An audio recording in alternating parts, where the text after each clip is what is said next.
So, last week, Palm Sunday, just a quick review because it kind of like ties into where we are today. I don't normally have a title for my messages, as you know, but I called it Change Has Come because of everything associated with waiting for Messiah for 2,000 years. And, you know, Jesus comes on the scene. It's Palm Sunday. He's coming into Jerusalem. They have their thoughts as to what he's going to do.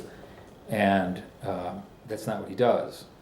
But there still is a bigger change that takes place than anybody could have ever imagined. There's a particular word that's used, or term, phrase, in Zechariah, the prisoners of hope, when it says, you know, your king is coming to you on the donkey and all that kind of stuff.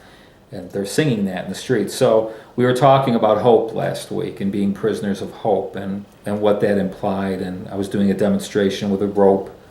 Christ is at the other end. We're at this end when Paul talks about faith is the substance of things hoped for, the evidence of things not seen. And so we were there last week, but we were primarily in Matthew and John because those two guys are the ones that quote Zechariah. So that's where we were. But Luke is the one who actually identifies it point blank while it's happening, saying they're not getting it. It's not like after he's crucified and dead, you know, what happened? Luke is the one who, while it's actually taking place on Palm Sunday, is writing the words of Jesus that basically say they're not getting it. Would you go to Luke chapter 19? This is Luke talking on Palm Sunday, verses 41 through 44.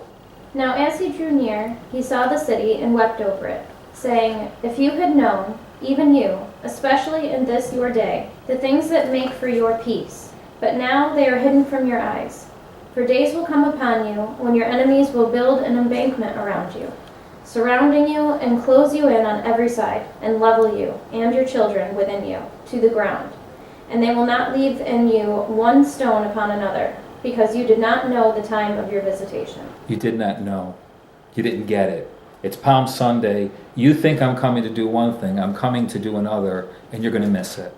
This is a time of peace, not of war. See, they thought he was coming to wipe the Romans out, because that's the way you get stuff done, is through violence. And he's saying, you totally missed what I was coming for. Well, it's like anything else. If they're looking for one thing, but they're getting another, when you get the two guys on the road to Emmaus, verse 21, these are the two guys on the road to Emmaus, and what do they say? But we were hoping that it was he who was going to redeem Israel. Indeed, besides all this, today is the third day since things happened. So they're saying, we were hoping, talked about this last week, when your hope is like unfounded. They were hoping in something that was never going to happen. It was almost like they were throwing their hope at God instead of listening and saying, but this is what your hope is actually about.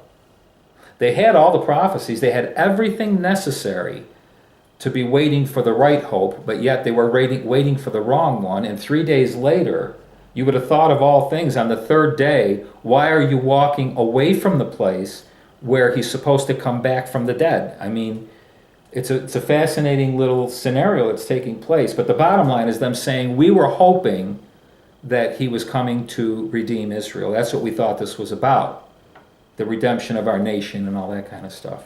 The word redeem basically means to rescue, but it also means to loose. You may remember when he raises Lazarus in John 11. After he raises him, he tells them to loose him. When he goes to get the donkey, when he sends the two guys to get the donkey for him to ride into Jerusalem on Palm Sunday, he says loose him. So Jesus is in the loosing business leading up to Palm Sunday. So it's kind of like, yes, he is coming to rescue us, to loose us, you know, from sin, from fear, from a variety of different things, but not from the Romans. That was not the plan at all. He wasn't going to deliver us from the Romans. He was basically delivering us from ourselves, to be honest with you.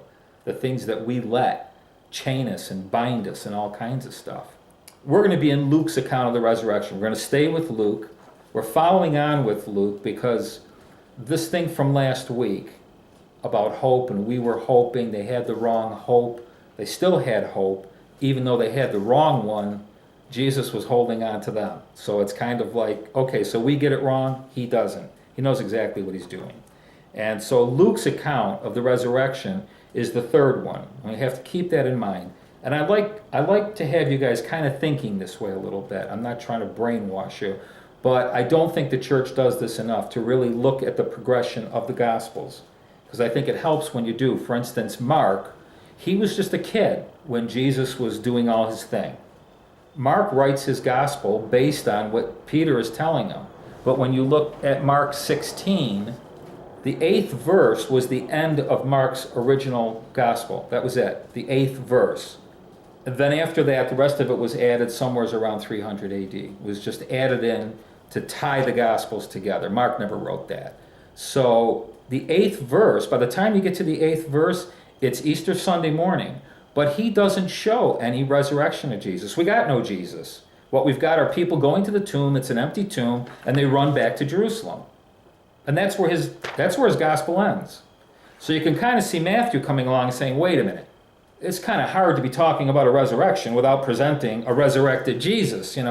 We got to get him into the picture. But I'm not talking about emotional and mental manipulation. I can just see Matthew thinking this through, because he had walked with Jesus. He was an adult. He was a tax collector who Jesus receives in and says, it's okay what you've done. I don't hold that against you. The whole thing. You could see Jesus and Matthew is a Jew, and he's trying to present Jesus as Messiah. So in his account, he's got Jesus meeting the women on the road on Easter Sunday morning. So at least he's taken one step that Mark didn't. He actually presents a resurrected Jesus. And then by the end of the chapter, he's talking about another appearance that Jesus makes, but it's not on Easter Sunday night.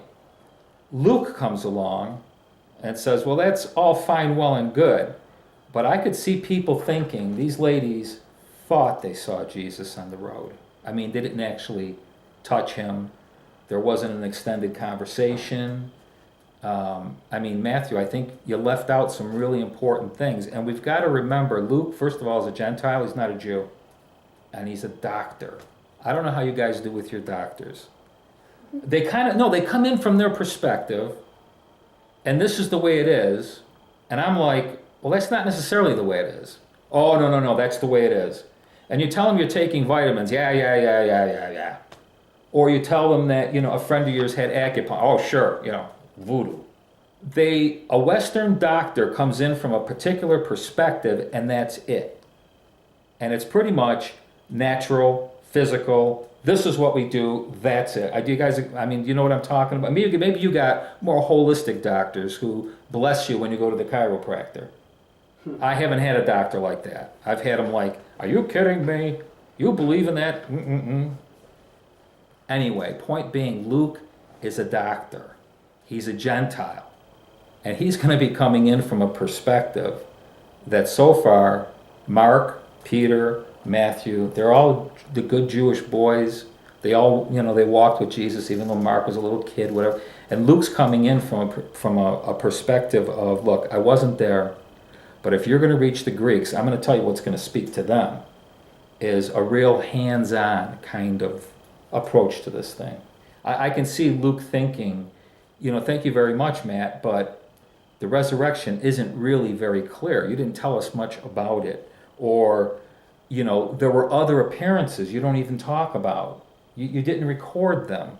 The ascension, you don't even mention the ascension. Don't you think people 2,000 years from now would like to know, well, actually, there was a day when he rose.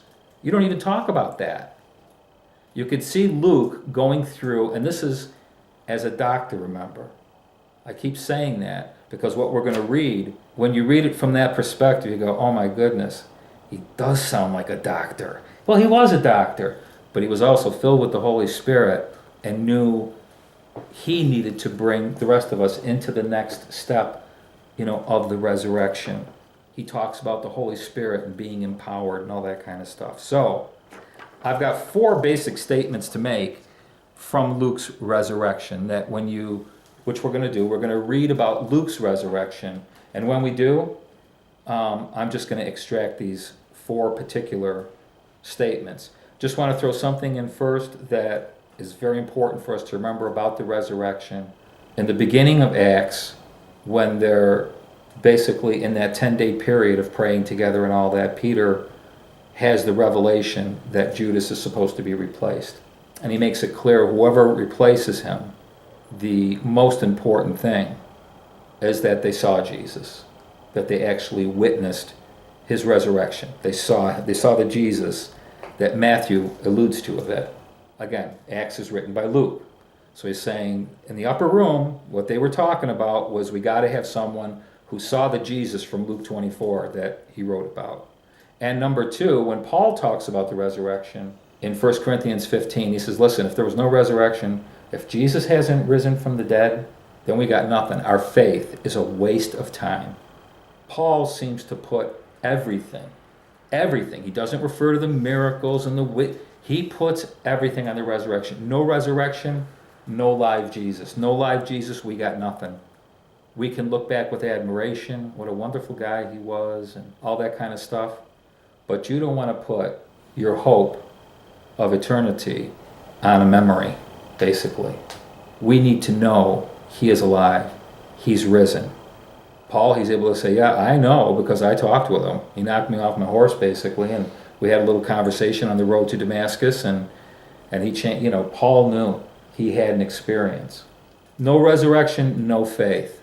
No resurrection, you're no good to us as a witness that needs to go forth and say, well, after all is said and done, I saw him, I ate with him, that kind of thing.